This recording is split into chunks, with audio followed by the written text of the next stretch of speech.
திருமணமாகி 13 வருஷமா குழந்தை பாக்கியதுக்காக நிறைய மருத்துவமனைகளுக்கு போயிருக்கோம், நிறைய கோயில் சன்னிதானங்கள், நிறைய கோயிலுக்கு போயிருக்கோம். கடந்த ஒரு 4 வருஷத்துக்கு முன்னாடி மனைவியோட அக்கா ஜோதி காரணன் அவரோட மாமா அவரோட அறிமுகம்னால சாமியோட அறிமுகம் எடுத்துச்சு. அகத்தியர் ஆசிரமத்தில் வளர்ந்ததுக்கான ஒரு வாய்ப்பு கிட்டத்தட்ட ஒரு வருஷத்துக்கு மேலே தள்ளி போய் அதுக்கப்புறம் அந்த வாய்ப்பு எங்களுக்கு கிடைச்சிச்சு. அதுக்கப்புறம் சாமியை பார்த்ததுக்கப்புறம் சாமி ஒரு சில கோயிலுக்குலாம் போக சொன்னார். திருப்பதி, திருச்செந்தூர், பழனி, கும்பகோணம் இதை சுற்றி இருக்கிற ஒரு கோயிலுக்குலாம் போயிட்டு அங்க ஒரு சில பூஜைகளும் விளக்கு எல்லாம் ஏற்றி சாமி கூட சொன்னாரு. இதுல ஒரு முக்கியமான விஷயம் திருப்பதி போக சொல்லியிருந்தாரு. திருப்பதியில என்னன்னா வளர்முறை 3ஆம் வளர்முறையில உனக்கு ஒரு சில கர்மாக்கள் இருக்கு, அந்த கர்மாக்கள் நீங்கினா மட்டும்தான், அந்த தடைகள் நீங்கினாதான் உனக்கான வரம் கிடைக்கும் அப்படிங்கிற ஒரு வாக்கு கொடுத்திருந்தாரு.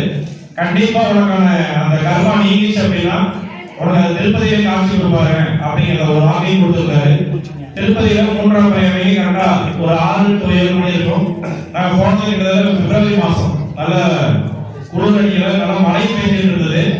ஐயா என்ன சொல்லியிருந்தாரு அப்படின்னா, திருப்பதியில நீ போய் சாமி கும்பிட்டு பின்னாடி கோபுரத்துக்கு பின்னாடி போய் உட்காரு, பட்டாம்பூச்சி ரூபத்துல உனக்கு கண்டிப்பா காட்சி கிடைக்கும் அப்படிங்கிறாரு.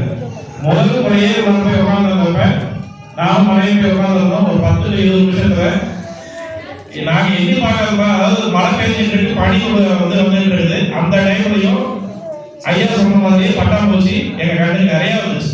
எங்க மேல உட்கார்ந்து எதிர்த்து போயிடுது. அப்பயே தெரிஞ்சு போச்சு எங்களுக்கு ஐயாவோட அருள் கிடைச்சிருச்சு முழுசா அப்படின்னு. முழு நம்பிக்கையோட ஐயா சொன்னது எல்லாமே கடைபிடிச்சோம்.